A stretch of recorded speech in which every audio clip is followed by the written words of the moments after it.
어제 말씀에서 이스라엘 백성들에게 인구를 계수하도록 하시는 그러한 말씀을 보았습니다. 그 인구 수가 40년의 광야의 길을 지나왔음에도 불구하고 한번 1800명 정도밖에 차이가 안 나는 그러한 것은 굉장한 은혜죠. 하나님께서 그 광야의 시간 동안 그들을 지키시고 인도하셨다라는 것을 우리에게 보여주신 것입니다. 그리고 이렇게 인구수를 하나님께서 세도록 하신 것은 20세 이상으로 세게 하셨는데 전쟁에 나갈 만한 자가 얼마나 되는지 이제 여리고를 점령하는 것을 시작으로 해서 이제 가나안 땅을 정복하게 되어지는데 여호수아를 중심으로 한 여호수아의 말씀을 보게 되면 두 가지의 말씀이 나오고 있습니다. 크게 보면 두 가지의 말씀이에요. 첫 번째는 그 땅을 정복하는 것이고요. 그리고 그 정복한 땅을 나누는 게 바로 하나님께서 이스라엘 백성들에게 그 가나안 땅으로 인도하시기 전에 인구수를 세게 하시는 목적입니다. 오늘 말씀에서는 그 땅에 들어가서 어떻게 기업을 나눌지, 그 땅을 어떻게 나눌지에 대한 말씀이 바로 오늘 말씀의 그 내용입니다. 오늘 말씀을 보게 되면 이렇게 그 가나안 땅에 들어갔을 때에 하나님이 주신 그 가나안 땅을 어떻게 나눌지에 대한 두 가지의 기준을 말씀해 주세요. 그냥 뭐 아무 땅이나 그냥 갖는 것이 아니라 하나님께서 명확한 기준을 가지고 땅을 나누라라고 말씀하시는 것이죠. 왜냐하면 그것을 정복하는 것도 굉장히 중요하지만 정복하는 이유는 무엇입니까? 그곳에 가서 지내게 하기 위하였습니다. 그들로 하여금 같이 지내게 하기 위하여서. 그래서 오늘 말씀을 보게 되면 어떻게 그 땅을 나눌지에 대해서 말씀하십니다. 두 가지의 그러한 기준을 말씀해 주는데 우리 53절을 보게 되면 첫 번째 기준을 말씀하였습니다. 우리 같이 한번 읽어볼까요? 이 명수대로 땅을 나눠주어 기업을 삼게 하라. 네. 그 기업을 나누는 첫 번째 기준은 각각 지파에게 있는 그러한 명수대로 각 지파에 있는 명수대로 땅을 나누어줘서 기업을 삼게 하라입니다. 그래서 수가 많은 자들에게는 기업을 많이 주어야 되고요. 수가 적은 자들에게는 기업을 적게 주어야 됩니다. 그래서 계수된 대로 그 각각의 기업을 이스라엘 백성들에게 나눠주라고 모세에게 말씀하시죠. 그렇지 않습니까? 그 땅에 들어갔는데 가족이 굉장히 많은데도 불구하고 조그만 그런 땅을 주게 되면 그들이 살 수가 없어요. 그러니까 각 그 가족들에게 그 기업을 알맞게 그 명수대로 나누어 주라라고 말씀하는 겁니다. 그런데 이렇게 각 명수대로 땅을 나누어 주라라고 말씀하시면서 두 번째 그 기준을 알려주시는데요. 이 두 번째 기준이 이게 첫 번째 기준하고는 좀 이게 상치가 되어지는 것 같습니다. 우리 두 번째 기준이 55절 말씀에 보게 되면 뭐라고 말씀하시냐면 우리 55절 말씀 같이 한번 읽을까요? 오직 그 땅을 제비 뽑아 나누어 그들의 조상 지파의 이름을 따라 얻게 할지니라. 두 번째 기준은 제비를 뽑아서 그들의 조상 지파의 이름을 따라서 얻게 하라입니다. 근데 56절 말씀에 보면 이 제비를 뽑는데 그 세부적인 규정에 보게 되면 무엇이라고 말씀하시냐면 그 다소를 막론하고 그들의 기업을 제비 뽑아 나누라라고 말씀하셨습니다. 수에 상관없이 그들의 기업을 제비 뽑아서 나누라입니다. 이게 참 이상합니다. 앞에서는 수에 따라서 그 명수에 따라서 기업을 삼게 하라고 말씀하시는데 55절 뒤에 말씀에서는 땅을 제비 뽑아서 다소를 막론하고 그들의 기업을 제비 뽑아서 나누라라고 말씀하십니다. 이게 서로 이게 말이 안 되는 것 같은데 이걸 또 잘 생각해 보게 되면 하나님께서 이렇게 나누게 하신 그러한 그게 뜻이 있음을 알 수 있습니다. 여기에 보게 되면 그들의 조상 지파의 이름을 따라서 얻게 하라라고 말씀하시는 것은 각 지파별로다 어떻게 땅을 나눌지에 대해서는 무엇에 따라서 하라는 겁니까? 제비를 뽑아서 나누라라는 겁니다. 그러니까 이 지파를 따라서 나눌 때는 인구수가 아니라 그들의 조상의 지파의 이름을 따라서 제비를 뽑아 나누되 일단 그 땅이 나누어져서 각 지파별로 나누어지게 되면 그 다음에는 어떻게 기업을 나눠야 될까요? 인구에 따라서 그 기업을 나누라라고 말씀하시는 것이죠. 각 지파별로 나는 그 제비 뽑아서 얻고 그리고 그 얻어진 다음에는 그 수에 따라서 기업을 따라서 주라라고 말씀하시는 게 하나님이 이스라엘 백성에게 주시는 그러한 말씀입니다. 근데 이 제비를 뽑을 이 기업을 나눌 때에 한 가지 더 말씀하셔야 되는 그러한 내용이 있습니다. 그게 뭐냐면 이 제비를 뽑아 나누는 이 땅에 레위 지파를 어떻게 할 것인가라는 것에 대한 말씀입니다. 그래서 오늘 말씀을 보게 되면 각 지파별로 다 어떻게 땅을 나눌지에 대해서 기업을 나눌지에 대해서 말씀하시고 나서 그 뒤에 말씀에 보게 되면 레위 지파는 어떻게 행해야 될지 인구에 대하여서 말씀하십니다. 우리 그 레위 지파 같은 경우 우리 57절 이후의 말씀 62절까지의 말씀을 보게 되면 이 레위 지파에 들어가는 그러한 각 집안들이 어떠한 자손들이 있는지를 알려줍니다. 이 레위 지파 같은 경우는 세 집안이 있습니다. 세 그 종족이 있습니다. 첫 번째는 게르손, 그리고 두 번째는 고핫, 세 번째는 무라리 그 종족이 바로 이 세 집안들입니다. 이 레위 지파 같은 경우는 이 세 집안에 따라서 인구를 나누었었고요. 그리고 이 중에서 보게 되면 그 인상 깊은 그러한 이 레위 지파의 사건에 대해서 언급하시면서 사람들을 이야기하는데 첫 번째는 누구냐면 우리 58절 말씀에 보게 되면 무시 종족과 고라 종족이라라고 하면서 어떤 종족을 말하고 있습니까? 고라 종족을 우리에게 말씀하고 있습니다. 우리 고라 종족 같은 경우는 어떠한 사람들입니까? 우리 앞에 우리 민수기 우리 11장 이후의 말씀에 보다 보면 고라 종족이 모세와 아론의 그러한 리더십에 대하여서 반역을 일으켰던 사람이 바로 이 고라 종족이죠. 근데 성경에 보게 되면 고라가 분명히 하나님께 징계를 받긴 하지만 고라 종족 자체가 다 징계를 받지를 않습니다. 고라 종족 같은 경우에도 분명하게 이 가나안 땅에 들어갔다는 것을 우리에게 말씀해 주세요. 그러니까 하나님이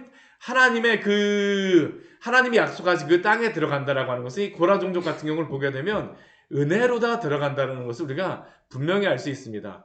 고라 종족이 어떻게 그쪽에 들어갔지? 이렇게 많은 사람들이 징계를 당할 것 같은데 하나님의 은혜로 들어간 것입니다. 하나님의 은혜로 그 고라 종족이 들어갔습니다. 고라 종족은 그렇게 들어갔을 뿐만 아니라 우리가 시편 말씀에 보게 되면 이 고라 종족을 통하여서 주시는 그 시편에 아름다운 말씀들이 굉장히 많습니다. 고라 해서 딱 찾아보게 되면 그 멋진 말씀들이 굉장히 많고 이들이 그 하나님 앞에 믿음으로 살겠다라고 다짐하는 그러한 말씀들도 굉장히 많습니다. 사슴이 신의 물을 찾기에 갈급한 같이 내 영혼이 주를 찾기에 갈급하나이다. 이거 누가 지었을까요? 고라 종족을 통하여서 짓게 하신 시편이 바로 시편 42편의 말씀인데 고라 종족을 통하여서 그 짓게 하신 그러한 시편의 말씀입니다. 그러니까 이 고라 종족 같은 경우에도 하나님이 약속하신 그러한 땅에 고라는 그 하나님의 징계를 받아 죽었을지 모르지만 그의 자녀들은 그 땅에 들어갔다는 것이죠. 그 약속을 따라 들어갔습니다. 그리고 또 그 누구를 여기에 언급하냐 하면 아론과 모세 그리고 그의 누이 미리암을 언급하고 있습니다. 제사장 집안을 특별히 또한 언급하고 있죠. 근데 이 제사장 집안에 대하여서 언급하다가 61절 말씀을 보게 되면 레위 집안에서 일어났던 또 다른 죄악을 언급합니다. 그게 무엇입니까? 우리 61절 말씀을 보면 나답과 아비우는 다른 불을 여호와 앞에 들이다가 죽었더라라고 말씀하십니다. 이 레위 지파의 그 인구 조사하는데 벌써 이거 40년도 거의 초반에 일어났던 그러한 레위기에서 나왔던 그러한 말씀인데 이것을 여기에 부득불 언급하십니다. 왜 그럴까요? 이 제사장 집안 같은 경우, 레위 집안 같은 경우는 하나님 앞에 예배를 인도하는 그러한 집안입니다. 하나님 앞에 제사를 인도하는 그러한 그 앞에서 하나님의 말씀에 따라 대표하여서 인도하는 그러한 사람들인데 나답과 아비후는 어떤 죄를 지었습니까? 다른 불을 여호와 앞에 들이다가 죽었더라라고 말씀하십니다. 이스라엘 백성은 모르지만 이 제사장 집안이 이러면 안 된다는 것을 분명히 언급하시는 것이죠. 여기에 다시 한번 언급하시는 이유는 무엇일까요? 가나안 땅에 들어가서 이러한 실수를 이러한 죄를 범하지 말라라고 말씀하시는 것입니다. 다른 불, 내 마음대로 하나님을 예배하는 것조차도 어떻습니까? 하나님이 말씀하시는 것에 따라서 하나님을 기뻐하는 대로 예배하여야 된다는 것을 이 레위 집안들에게 다시 한번 말씀하시죠. 그리고 나서 우리 62절 말씀해 보게 되면 레위 집안의 그러한 그 인구가 얼마나 되나를 우리에게 말씀하십니다. 우리 62절 말씀 같이 한번 읽어보겠습니다. 1개월 이상으로 계수된 레위인의 모든 남자는 2만 3천 명이었더라. 그들은 이스라엘 자손 중 계수에 들지 아니하였으니 이는 이스라엘 자손 중에서 그들에게 준 기업이 없음이었더라. 아멘. 우리 이 레위 지파를 계수할 때 보면 두 가지의 방법으로 계수하는 것을 볼 수 있습니다. 어떤 때는 그 1개월 이상만 된 레위 그 남자들은 다 계수하고요. 어떤 때에는 20세 이상의 그러한 사람들을 계수하고 30세 이상을 계수할 때도 있습니다. 왜 그러냐 하면 예배에 관련되어져서 이렇게 실질적으로 할 때에는 그 나이가 어느 정도 든 사람들을 계수하게 되어지지만 지금 여기에 나와서 이렇게 그 인구를 계수하는 목적은 무엇이냐면 기업이 없다라는 것을 알려주시기 위함입니다. 1개월 이상 이 레위 지파 같은 경우는 아무리 인구가 많아도 어떡할까요? 기업을 주시지를 않습니다. 이 사람들에게는 1개월 이상이 되었어도 이 인구에 따라서 기업을 준다는 게 아닙니다. 그렇다면 이 레위 지파 같은 경우에는 2만 3천 명이라고 말씀하는데 우리 앞에 우리 첫 번째 그 인구 조사에서는 한 2만 2천 명 정도 됩니다. 그러니까 1,000명 정도의 인구가 레위 지파는 늘어나게 되어지는데요. 그러면 이 2만 3천 명의 이 레위 지파의 사람들은 어떻게 그럼 살았을까요? 기업을 받지 않았으면 우리가 이제 여호수아 말씀이라던가 보게 되면 알 수 있는 것은 레위 지파 같은 경우 기업을 주진 않지만 각 지파별로 다 흩어져서 살게 하십니다. 기업으로 주진 않지만 그들이 머물 수 있는 성읍을 주세요. 머물러서 따로 기업을 얻어서 그들이 살아가는 것은 아니지만 성읍을 그들에게 주심으로 그리고 각 지파에게 주어진 그 성읍들을 레위 지파에게 나누어 주도록 합니다. 함께 살라라는 겁니다. 함께 살라는 것. 그럼 그들이 무엇을 먹고 삽니까? 우리가 앞에서 보았던 것과 같이 11조를 받아서 이스라엘 백성들에게 11조를 받아서 하나님이 이스라엘 백성들에게 하나님께 11조를 바치게 하시고요. 그 11조를 하나님이 이스라엘 그 레위 지파에게 주심으로써 물론 하나님이 주시는 것입니다. 그러나 그 이스라엘 백성들 안에서 레위 지파는 이스라엘 백성들이 바친 그러한 11조의 그러한 예물들을 가지고 살도록 하셨습니다. 왜 그렇게 하십니까? 이곳에서 하나님의 말씀을 전함으로 살라라고 말씀하시는 것입니다.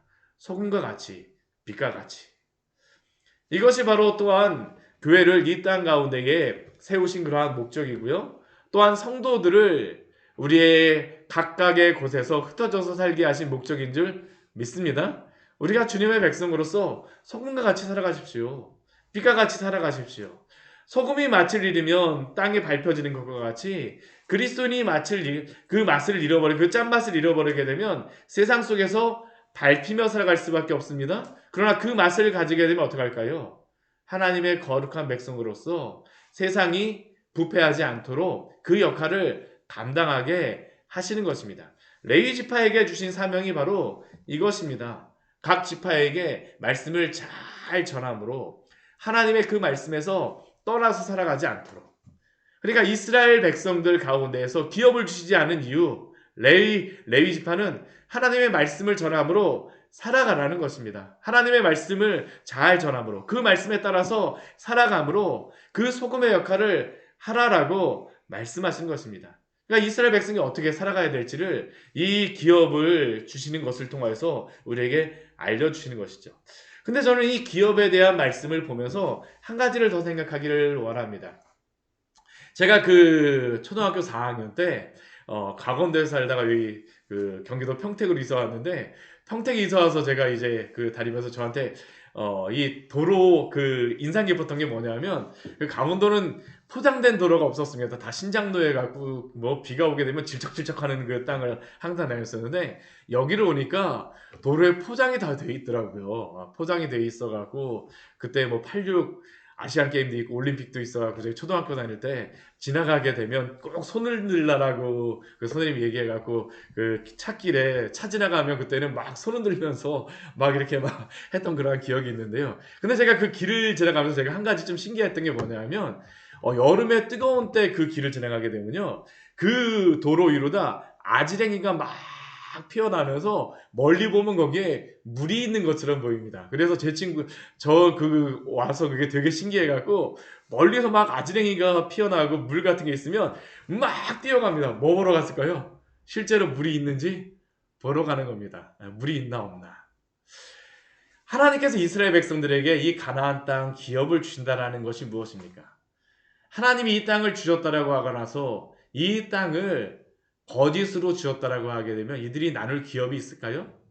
기업이 없습니다.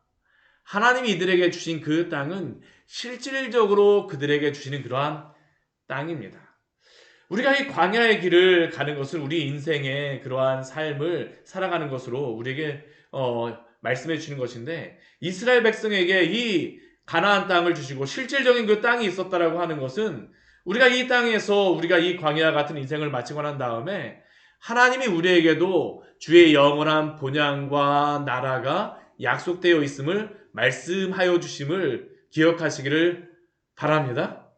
오늘날 이 시대에는 이 땅에서의 그러한 교회에서도 우리가 그 말씀을 보다 보면 이 땅에서의 거룩한 삶을 강조하다 보니까 이 땅에서 우리가 살아가는 것, 거룩하게 살아가는 것을 강조하기도 하지만, 그러나 더 중요한 것은 무엇일까요?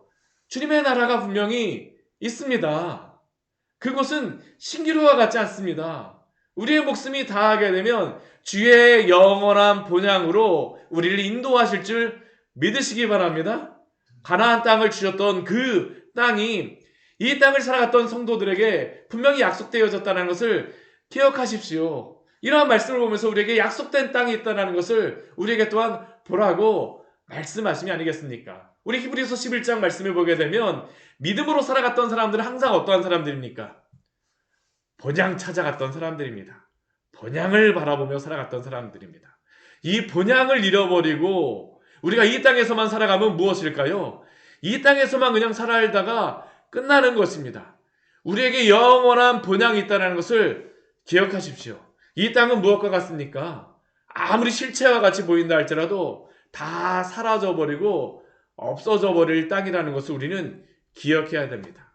우리의 영원한 본향이 있음을 기억하십시오. 그렇기에 이 땅에서 때로는 광야와 같은 인생 속에서 고생한다 할지라도 주님이 주시는 그 땅에 있기에 주님의 나라를 소망하며 주와 함께 있을 것을 기대하며 믿음으로서 살아가시기를 바랍니다.